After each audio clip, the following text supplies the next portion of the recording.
A estreia de Bolsonaro enquanto líder da oposição foi de uma humilhação retumbante.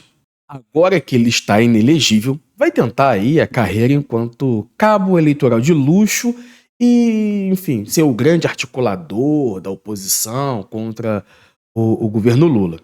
E nessa primeira tentativa, né, nesse primeiro teste de fogo de Bolsonaro, ele conseguiu ter 100% de aproveitamento zero. Todos os objetivos que ele tentou alcançar nessa empreitada falharam. Todos. Rigorosamente todos. Vamos aqui conversar um pouco sobre algumas nuances políticas. Eu não vou entrar no mérito em si da reforma tributária, porque no momento eu não tenho o refino, conhecimento técnico para poder opinar de maneira muito objetiva a respeito da reforma tributária. Mas o que eu posso falar de antemão é o seguinte: a reforma tributária, só pelo fato de trazer uma simplificação, já é algo positivo. Porque o nosso sistema tributário era o mais caótico do mundo. E para se ter uma ideia, e esse é um dos pontos que pegou Bolsonaro, por exemplo. Mas antes, a gente está aqui no canal, no YouTube. Por favor, se inscreva, curta, comente, espalhe para os seus amigos, envie esse vídeo para o seu coleguinha bolsonarista, para os tios e tias do Zap, manda aí para todo mundo, ative o sininho, o projeto está começando e é muito importante que você colabore. E para você me ajudar, olha aí, de graça, se inscreva, curta o vídeo, olha aí. Desde já, agradeço a vossa excelência. Seguindo aqui. Seguindo aqui, onde eu tava, porra, nem lembro. Não lembro mesmo, não. É óbvio que Bolsonaro seria contra a aprovação da reforma tributária no governo Lula. E explico por quê. Há décadas, o Brasil debate uma reforma tributária. A última que aconteceu foi na época da ditadura militar. Então, desde então, se debate uma forma de simplificar a cobrança de impostos, enfim, deixar pelo menos o menos injusto possível. E, quer queira ou não, uma aprovação dessa dentro de um determinado governo, qualquer que fosse ele, seria um marco histórico. Só esse evento dá muitos louros para o governo Lula e, obviamente, se Lula ri, Bolsonaro chora. E nesse momento, Bolsonaro está chorando. E aí vamos um pouquinho mais além, que, enfim, por que raios? Não, antes disso, vazaram aí na internet os vídeos da reunião que Bolsonaro convocou na sede do PL, que é o partido do presidente, Deus! Ex-presidente, graças a Deus. Ex-presidente.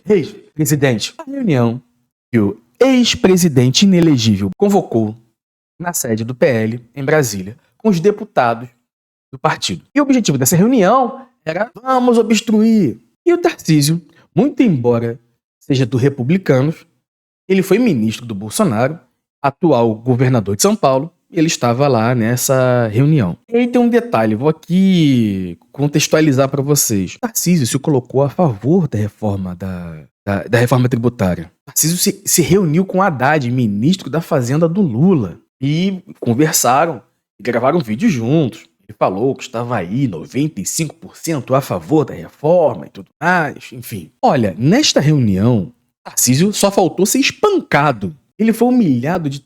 O Bolsonaro interrompeu ele, chamou ele de inexperiente, foi um negócio absurdo. Não, é construir um bom texto. Pessoal, se o bem tiver unido, não aprova nada. Isso aí, presidente. Boa, presidente. E tem um fator aí. Primeiro eu vou falar da figura do Tarcísio. O Tarcísio, ele é tido como um dos possíveis candidatos que podem vir aí a herdar o trono presidencial de Bolsonaro. Mas isso é mera especulação, tem outros nomes na mesa.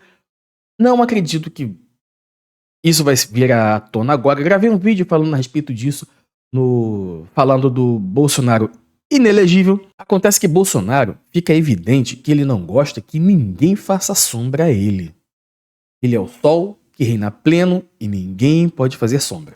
E acontece que o Tarcísio, ele adotou uma linha pragmática. Pragmático, porra. Até mesmo porque, não porque ele é um gênio da política, um as da articulação. Não é isso. Essa reforma tributária era esperada por muita gente. Perceba, a Fiesp e mais não sei quantas centenas de organizações, isso só em São Paulo, assinaram uma carta manifestando apoio à reforma tributária. Você acha que o Tarcísio, por mais que ele pudesse emular um bolsonarista ferrenho ideologicamente e tudo mais, ele ia contra a Fiesp? Enfim, né? Não só a Fiesp, tem uma coisa interessante aqui, que tanto a direita quanto a esquerda, existe um consenso a respeito dessa reforma tributária, porque todo mundo fala o seguinte: não está bom, mas está muito melhor do que estava antes. Obviamente, tem muitas coisas a melhorar. Por exemplo, tem taxação de grandes fortunas? Não, não tem. E a propósito, quando a gente fala de taxação de grandes fortunas, a gente não está falando aí que vai expropriar o seu Jeep Renegade financiado em 72 vezes. Não é de você que a gente está falando. Não é você que ganha 10, 20 mil por mês. Não é de vocês. Quando a gente fala de grandes fortunas, meu anjo, é muitas fortunas. Bota a mão no coração, fica tranquilo. Pode aí rodar com o seu Jeep Renegade, que não é sobre você, tá bom?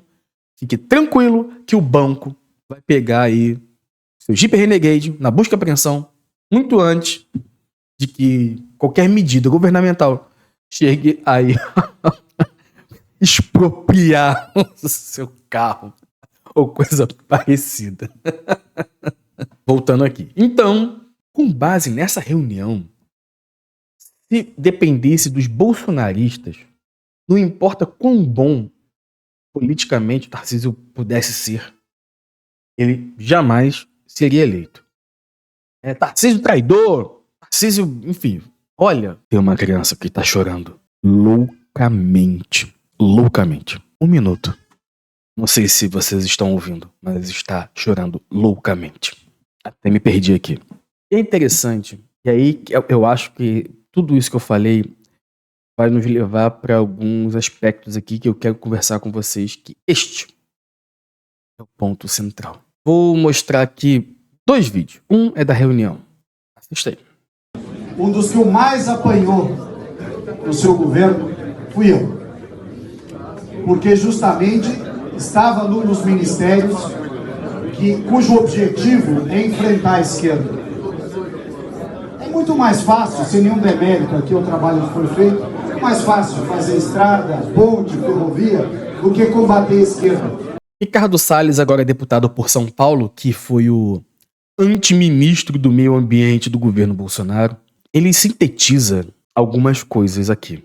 É mais fácil construir estradas do que combater a esquerda. Ele ocupou o Ministério do Meio Ambiente para combater ideologicamente a esquerda.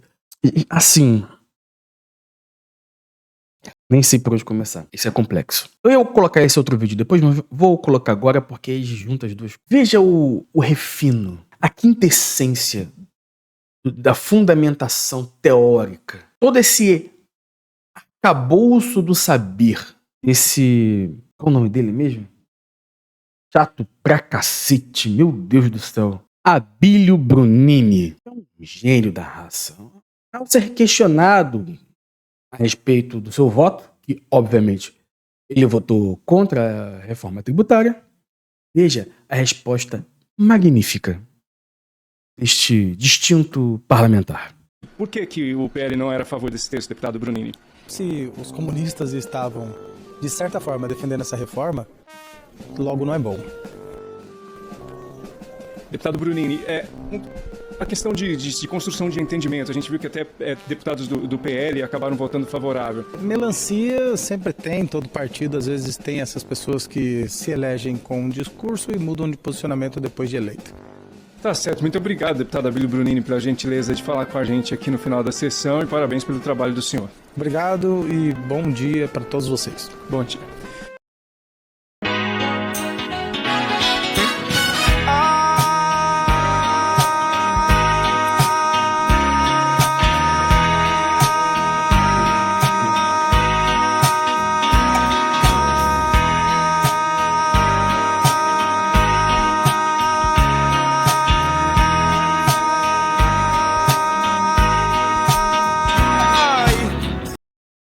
Assim, gente. Eu nem sei o que falar a respeito desse Brunini, porque o objetivo dele é ser chato.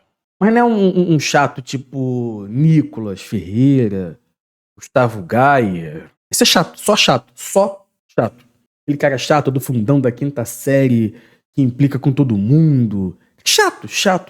Que nem, eu acho que nem o pessoal do PL gosta dele. Chato, muito chato. Rapidinho, bolsonaristas, na moral.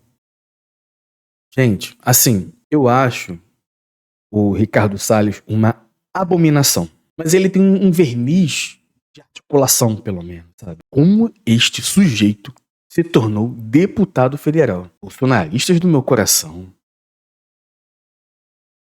Aqui a gente tem duas expressões do bolsonarismo. Tem o Ricardo Salles, ele mostra aí não apenas que a máquina pública, a forma de fazer política, todo o trâmite político passa por um viés absolutamente, pura e simplesmente ideológico. E este caminhar ideológico está aliado, ou melhor, é intrínseco à fidelidade canina a Bolsonaro. Não existe espaço para que se pense diferente, não existe espaço para o contraditório. No bolsonarismo, a essência do bolsonarismo é a fidelidade a Bolsonaro em primeiro lugar e ponto. Ele aí fala o seguinte, que ele estava ali para preservar o meio ambiente ou fazer qualquer coisa que seja. Não, ele estava ali para combater a esquerda. Aí você vê o Brunini, que fala o seguinte, votei contra. Por que você votou contra? Porque tinha comunista votando a favor. Logo, se tem comunista votando a favor, eu vou votar contra. Não se trata, e esta é a oposição proposta por Bolsonaro, não se trata de ser bom ou ruim, não se passa por uma avaliação técnica da coisa, de que algo pode ser bom, algo pode ser ruim, calma aí, vamos tratar melhor, vamos ver, vamos aprimorar, Acabou isso.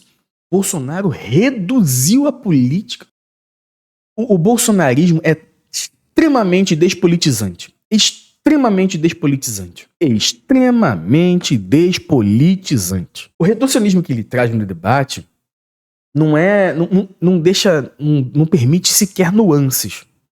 Porque política acontece no espaço cinzento muito mais dentro do que no preto e branco. Queira ou não tô dizendo como é que deve ser, se isso é bom, se é ruim, tô dizendo como as coisas são. A política é assim, sempre foi assim, enfim, é isso. E porque a política é a arte da negociação. Quando não existe a negociação, porque a sociedade é formada da pluralidade de pessoas com interesses distintos, enfim, princípios distintos, e é preciso encontrar uma forma de se equalizar de uma maneira razoável para todos, pelo menos em tese. O que o Bolsonaro propõe é a aniquilação do diferente, a aniquilação do pensamento oposto, tanto que ele não trata o oponente, ele não trata como oponente político, ele trata como inimigo. Alguém que tem que ser exterminado, que sequer se pode sentar à mesa para negociar, ou coisa parecida. E aí que vem um ponto, né, que eu acho que é o mais caótico, o que realmente degringolou completamente a nossa forma de fazer política e transcendeu o ambiente político e está aqui rasgando o tecido social. O bolsonarismo reduziu a política a tal ponto, de uma maneira tão maniqueísta. Veja, não que não existe na vida questões boas e questões ruins. Tipo, tortura é mal. Não tem dois ladismos em determinados aspectos superados. Esse é o jogo do bolsonarismo, que é muito esquisito, porque ele relativiza aquilo que já é estabelecido. Torturar é ruim, mas desde que estamos a favor das liberdades. Mas de que liberdades eles estão falando? E a liberdade, para eles, a liberdade a partir do princípio que não seja os deles, aí não, tem que ser cerceado. É muito confuso. Acredito que talvez não tenha nem a possibilidade de ser diferente, porque o bolsonarismo não é propositivo em absolutamente nada. Nada. A única coisa que é possível são as pautas morais, e que eles criam fantasmas e lutam contra os fantasmas. Mamadeira de piroca. Porque eles não são propositivos. Não são, só não são. E não tem a profundidade do debate político. Então a única coisa que é possível, o único debate que é possível propor é estabelecer o outro como inimigo e estabelecer enquanto princípio político, enquanto princípio ideológico, a aniquilação do outro enquanto princípio político. Não é você, enfim, vamos resolver a questão da educação e propor debates a respeito de, enfim, propostas em como melhorar a educação no país, projetos e tudo mais. E, enfim, isso é posto à mesa, você concorda que tem que ser dessa forma, outro discorda, e por aí vai, até se construir algum consenso, ou chegar mais próximo de um consenso possível. Só não tem. Eles só estabelecem a aniquilação do outro como o princípio e o fim. A coisa ainda piora. O bolsonarismo é despolitizante e antipolítico, né? E você pega essas características do bolsonarismo e dão um sentido ainda metafísico. E piora tudo. Você não precisa de entender dinâmicas políticas, você não precisa entender de porra nenhuma, de nada. Você só tem que escutar que é de Deus, ou que não é de Deus. Enfim, resolvida a questão. Como é que se debate algo nesse sentido? Como você debate isso? Como você debate isso? Não tem, cara. Eu fico chocado com isso, sabe? Não é à toa, inclusive, que a gente vai ver muitos pastores agora se tornaram grandes militantes. Você vê mais pastores e padres, muito mais pastores que padres, mas enfim. E, enfim, se dedicam muito mais à militância política do que ouvir ou falar a respeito de Deus. Se você quer, enfim, muitas dessas perfis aí, que não vou citar nomes de nenhuma liderança religiosa, mas você vai lá, quer encontrar Jesus, não vai ser na rede social, não vai ser uma mensagem de um pastor. Enfim, desses pastores aí que vocês sabem quais são. Então a discussão política foi reduzidíssima. Não apenas a uma questão, não, isso é bom, isso é mal, não tem nuances, como também é de Deus e não é de Deus. E tudo isso sintetiza naquela reunião. Essa reunião é uma síntese desse pensamento bolsonarista, que é muito esquisito. Posição pela oposição, a favor do contra. E faço um desafio para vocês. Procurem nas redes dos deputados bolsonaristas. Procure nas redes bolsonaristas se você vai encontrar alguma proposta. Não tem propostas. Propostas refinadas.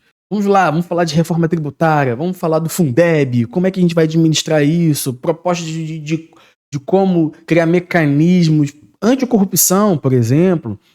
Propostas refinadas que efetivamente vão fazer diferença na vida, no cotidiano. Não tem isso. Só não tem. O que eles possuem é o debate da antipolítica. Eles usam a política para negar a política. Isso é muito paradoxal. Eles usam a política para negar a política através de um debate e de um discurso despolitizante. É só pauta moral. E pauta moral baseado no pânico moral. Mamadeira de piroca, kit gay. E oposição pela oposição. Apenas isso. Bolsonaro não conseguiu se colocar na primeira prova de fogo dele, o líder da oposição, na tentativa de abafar o Tarcísio, pelo menos para fora da bolha bolsonarista, o Tarcísio saiu melhor que Bolsonaro. Bolsonaro saiu muito diminuído. E na tentativa, obviamente, de não dar os louros ao governo Lula de conseguir ter aprovado uma reforma tributária há décadas esperada, também falhou. Ou seja, 100% de aproveitamento zero. E é isso. E o que vai restar ao Bolsonaro? Discussões profundamente ideológicas, meramente ideológicas, baseado em numa caricatura do nacionalismo cristão. Dá uma pesquisada aí, nacionalismo cristão. No próximo vídeo a gente conversa sobre isso. Mas o que a gente precisa é efetivamente retomar o espaço do debate político de propostas. Porque nesse momento, se depender do Bolsonaro, né, dessa política, dessa antipolítica despolitizante do Bolsonaro, do bolsonarismo, o mundo vai estar desabando e a gente vai estar discutindo kit gay. Eu sempre gostei de discutir, debater política, sempre. Minha paixão, debater política. É o que eu me dediquei a estudar, era os temas que eu sempre escrevi. Mamadeira de piroca, kit gay, etc. E banheiro unissex. É entediante. Eu perco horas de vida, assim, né? Eu sinto assim um dreno sugando energia vital quando estou diante de uma alucinação bolsonarista. Se comunista votou a favor, e comunista é um conceito amplíssimo, né? Todos são comunistas. Globo, Fiesp, João Dória, Sérgio Moro, a ONU, quem mais? Estadão comunista. Estadão. É isso. Já deu. Daqui a pouco eu vou começar a ficar aqui divagando pra caramba. Vocês já entenderam? Ainda bem que eles perderam. Ainda bem que Bolsonaro está inelegível. Ainda bem. Não se esqueça de curtir, compartilhar. Ajuda o coleguinha. Projeto novo. Tá bom? Beijo.